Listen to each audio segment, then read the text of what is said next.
Sure, you've had 4 days to dissect the Dundee game from last Saturday. Having watched it through again and worked with analysts on various things, have your views changed any? No, listen. I think it was two teams going into the game lacking a little bit of confidence, naturally.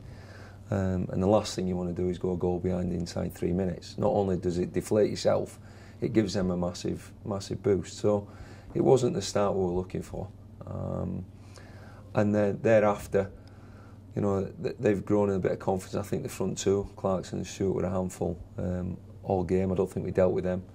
And then, you know, as the game goes, I think it's poor goals. We've defended poorly in all 3 goals, really. But even when we get back to 3-1, I thought we had a couple of little opportunities. But no, all round it was a disappointing day. But I think the catalyst was losing an early goal.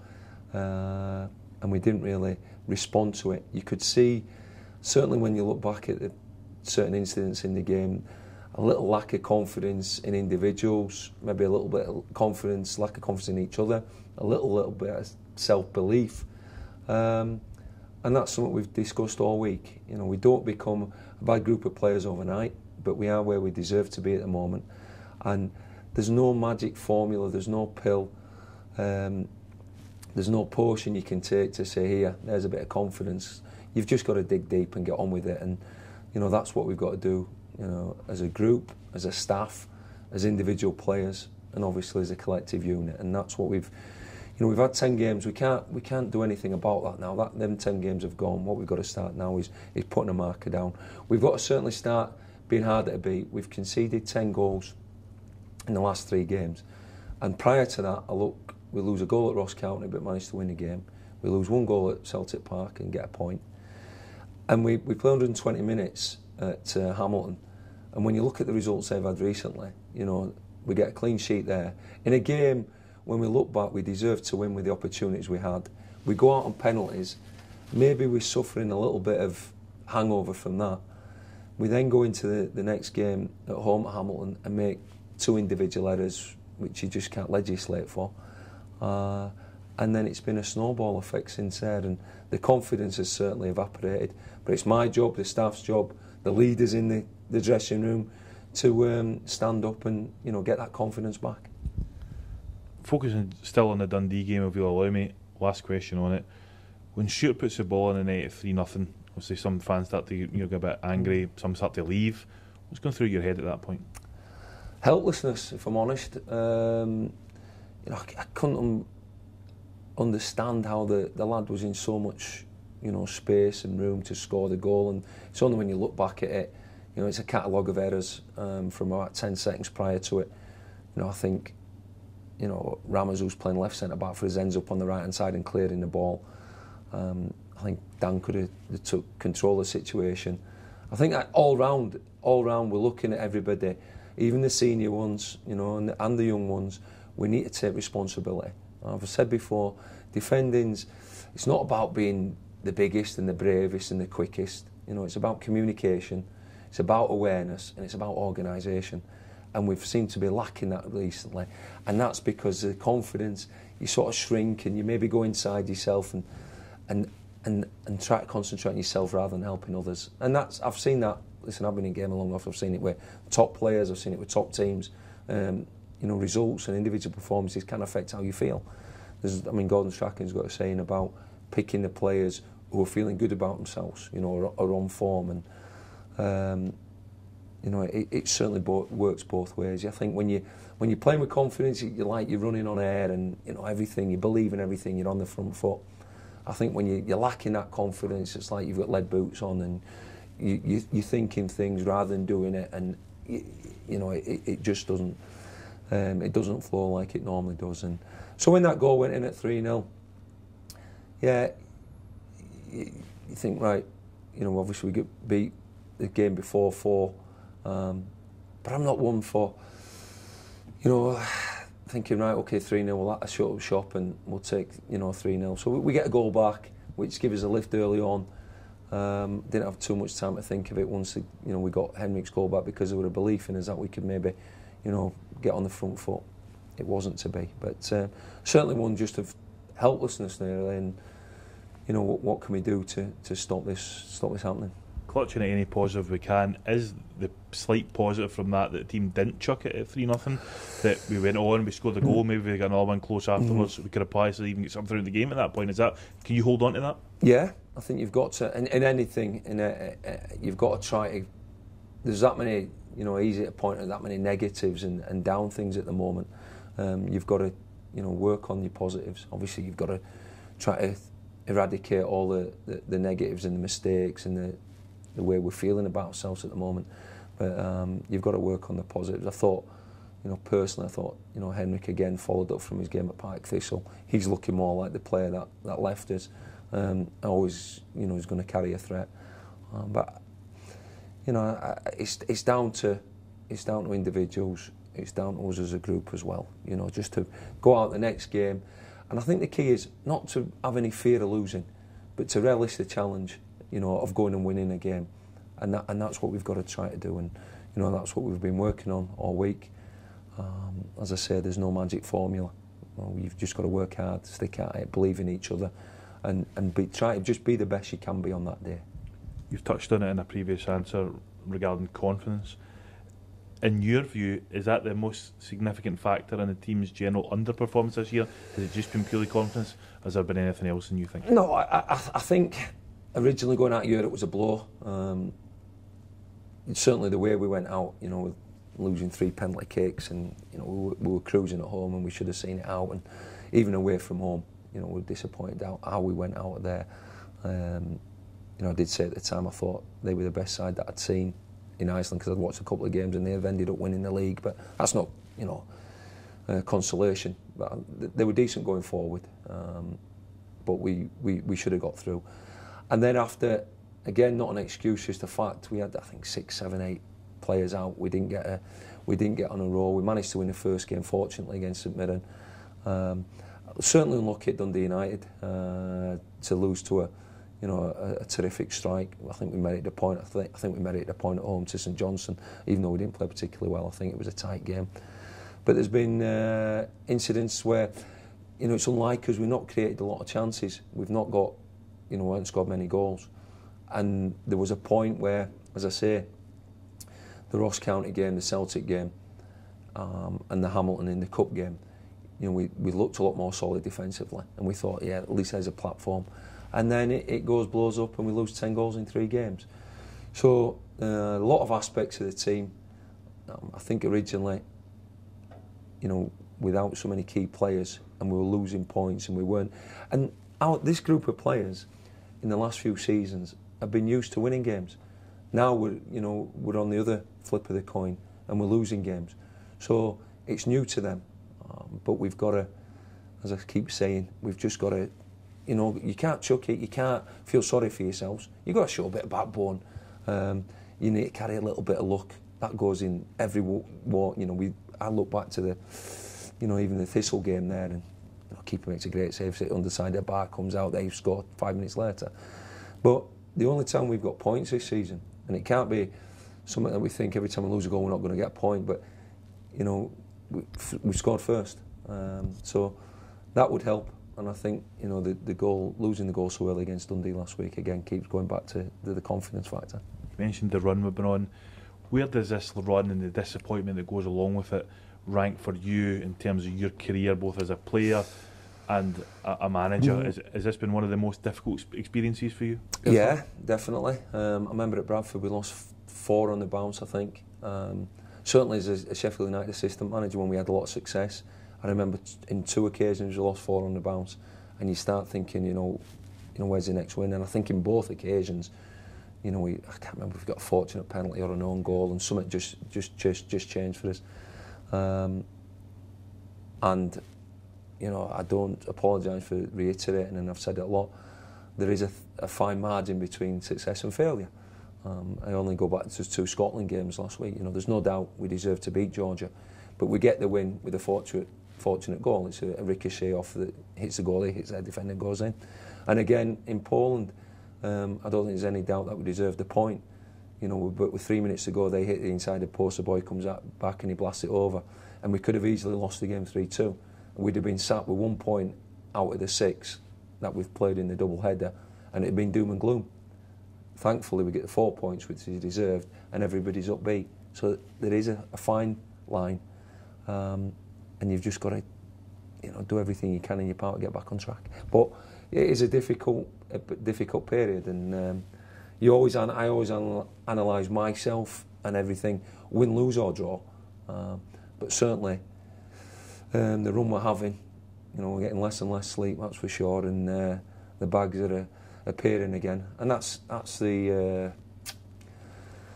burden. I say a burden of being a manager. That's how it goes. I've been assistant manager, and it still hurts you, but as a manager, you carry everything, and it's difficult times. But listen, I've had difficult times before. Everything can't be rosy. You can't always win. And when it's difficult times, that's when you've got to stand up. Certainly it's from a manager's point of view, and try to be a leader. If it's affecting me, and I'm sure it's affecting everybody, then it's easy for them. Well, the gaffer's sort of chucked it or eased down. And so no matter how difficult it is to be upbeat in certain times, straight after games, etc., then I've got to sort of lead from the front. That actually leads me nicely on to the next question. Obviously, you hear stories elsewhere about coffee cups getting thrown around dressing rooms, hairdryer treatments and all that kind of stuff. When the players aren't performing well, what's your approach to try and get them out of this a rut, if you like? Right, well, it varies. I've booted bottles and thrown stuff, and there's an anger and disappointment. So, listen, individual mistakes can happen. The under-20s played the other night against Kilmarnock, played really well, and lost to 2 individual mistakes from 16-year-old kids. And you can't legislate for that as a manager or as a team. They don't mean to make them. But so I'm not one for going mental on people making individual errors. It's a fact. Everyone does it, in every walk of life. But certain things that we talk about the players, like the awareness, the concentration, the organisation, that frustrates me because we go through that lot, and people switching off, even experienced players, when we go through it, week in, week out on the training ground. So that's frustrating, and that's when I probably get more angry, when I see things, not people making bad passes or crossing behind the goal or shooting over the bar, because we're all, as I say, we're all human. But it's when we're not switched on and we're not doing what we can do, and we're not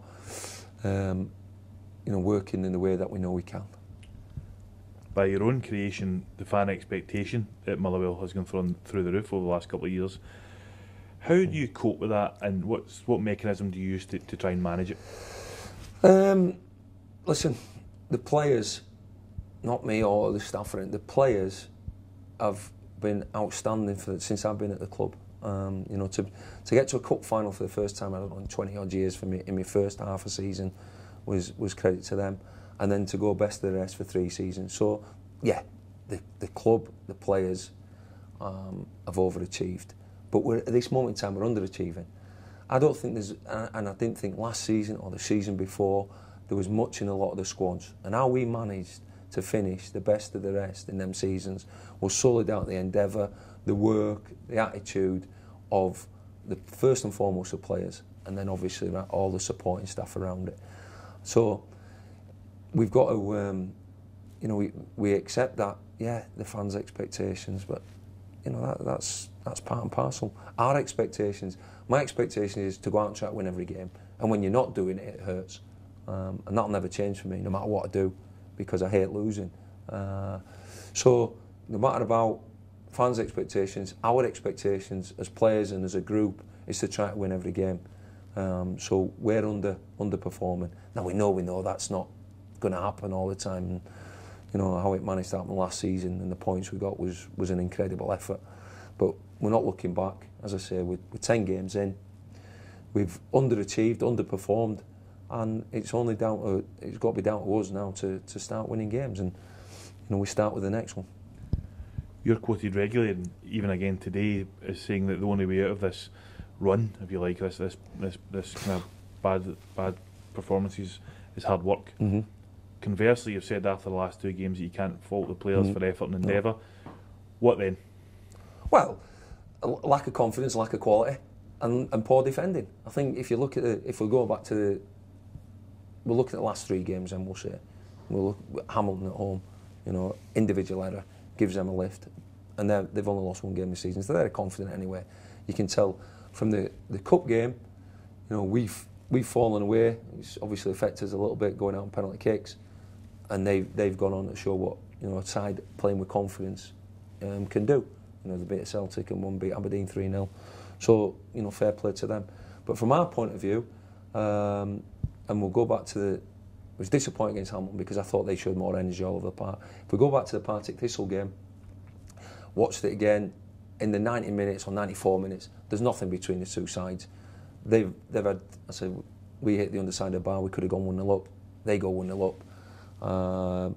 Through poor defending, they get a really good second goal. We get back into it, and then poor defending again. So, certainly not in the Thistle game was it lack of effort or lack of endeavour. It was poor decision making, individual errors as a collective group. By that I mean it wasn't just one error like the Hamilton game in 2 instances.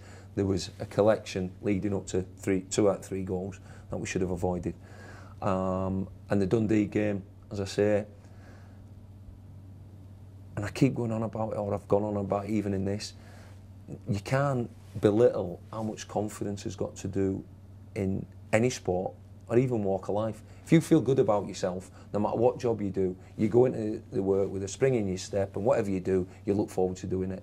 When things are going against you and you're not performing like you can, you get a little bit insecure. You tighten up in whatever it may be. You see, I don't know, golfers or snooker players even, you know, easy pots or easy putts for golfers, and you know, because they're lacking in belief and confidence, they miss them. And that's exactly the same with footballers. So, how do you get out of it? You just got to believe in yourself as an individual. Go out. Everyone should be able to just give everything they've got every game and run about and work hard. That should be a gimme.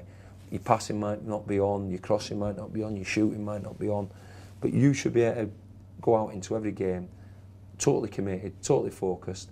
You might have a little lack of belief, but you've just got to fight through it. And that's, you know, that's my answer. I can't. Certainly in the last 2 games, I've been lack of effort. It's been poor defending, poor decision making, and a lack of confidence.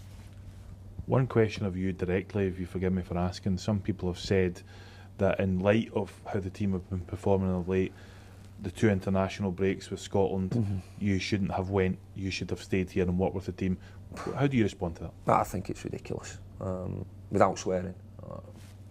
Did it affect me as last year when I went away with them and we finished with 70 points? Was an issue then? And I've said, and I'll say it again and reiterate, when you have an international break, and I know lots of teams give their players time off, okay, and to recuperate if you've had a lot of games. Our lads haven't had a lot of time off, probably don't deserve a lot of time off. I've got an assistant and a staff that I trust implicitly to do. When I've been away with Scotland, both occasions, Gordon's given me time to be back here. We took a Motherwell first team stroke reserve side up and played against Scotland, which benefited me and benefited our club to play against a Scottish, you know, national team and have a look at certain things. The second time we were away, we had a bounce game at Partick Thistle, which I went to and was involved in.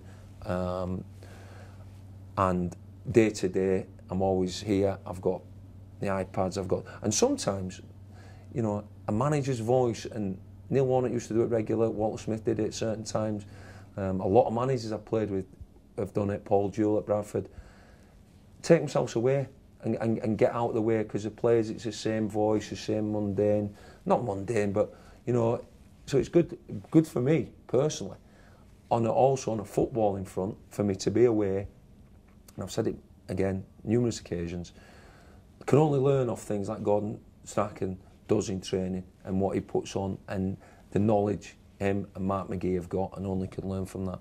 And then watching other international teams playing the different systems. And I've said it before, you know, we came back last season, I'd watched Norway play, Scotland won there 1-0, they played a system. We played exactly the same system down at Kilmarnock with Faddy and Vice tucking in. And I think it was Zane and Fraser Kerr getting down that side. It worked a treat, we won the game. So, I remember Peter Houston having it at Dundee United. Everything was rosy, Dundee United were doing well. The minute things don't go as well, fans, it shouldn't be going away. So, I don't agree with it. I don't see it affects the players. Last week we were in Wednesday, Thursday, Friday and worked, you know, on the shape, as I've also already said before. When players, when we look towards the following fixture on a Saturday, you don't really start working the players in a shape until Thursday, Friday, because shape can be, you know, monotonous, and it's not through shape that we've been losing games. People will say, oh, he's aware when the players should be working hard. Kenny's been at times, if he's needed to be running them, you know, he runs them. It's not that it's a punishment. We might need, certain players might need to be a bit fitter. I don't need to be here to watch players run around the pitch or whatever it may be. But when it comes down to the organisation for a game on a Saturday and the shape of the team and the tactics, then, as I say, I was in Wednesday, Thursday, Friday, and we were ready to go on Saturday with, you know, what we thought and the side that we thought could win the game. And I had that in my mind and planned when I were away with Scotland at Marhall, when I were over in Poland. You know, I couldn't have done any more work on. I watched the Aberdeen-Dundee game 3 times and did edits even while I was away with Scotland. So, you know, I would categorically say that does not affect me or the players or the team when I'm away. It only and can only and only has benefited us. Let's look at Saturday's game. Friday's game against Aberdeen. I do apologise. Returning to the scene of probably one of our greatest moments in recent history. It's obviously a different mood surrounding this fixture. Perhaps we're the underdogs, the same as we were going up there in the last game of last season. How have you and the team prepared? I know you've touched on things that you worked on, but how have you prepared this week for the challenge of Aberdeen this Friday? Well, a few things. I mean, I'm just halfway through editing stuff from last season's game, actually. And well, not editing, just looking back at certain things and what we did. We went up there on Boxing Day as well, and against the odds, we'd been on not a great run, and we just started in a bit of form, and we won up there 1-0. We went there last season, and when people look at it, that game in particular, if we're just looking back to that, you know, and I was just listening to Gary Mack's comments at half time and during the game that we played a certain system that looked, you know, destined to sit in, and even with a minute to go, it looks like. I think only Celtic had been to Aberdeen and scored, you know, 2 goals or more than 1 goal. So my thought was, if we go to Aberdeen, the last game of the season, and lose a goal, we'll need to score 2. And they very rarely concede 2 goals at home, or didn't do. So that was the planning behind that, and obviously the way it worked out, it was an unbelievable ending to a fantastic season. And even just listening back now and watching the game back, the Motherwell fans who travelled, they just sang from the first minute to the last. Even if we hadn't scored in the last minute, they were outstanding, and that gave me more pride to send them home happy and everyone talk about what a great day. It was probably one of my best days in football as well, coming back on that bus trip, for the players that give everything they'd got. I mean, even you look at the bench, you know, we've got young lads on bench, Cadden, Leach, Irwin last season, you know, we'd not say decimated with injuries, but we'd had a fair share of injuries and things like that. So, but then we go to this game. It's always hard going to Pittodrie, but unlike them, they beat Inverness 3-2 but conceded 2. They drew at home at St Mirren, conceded 2. Won at Dundee 3-2 but conceded 2, and got beat at Hamilton 3-0. So, you know, they've been scoring more than they have, but they've certainly been, you know, conceding them as well. Now, that's an area we've got to look at. First and foremost, we've got to look at our own performance and make sure we give ourselves a base to go and try to win the game.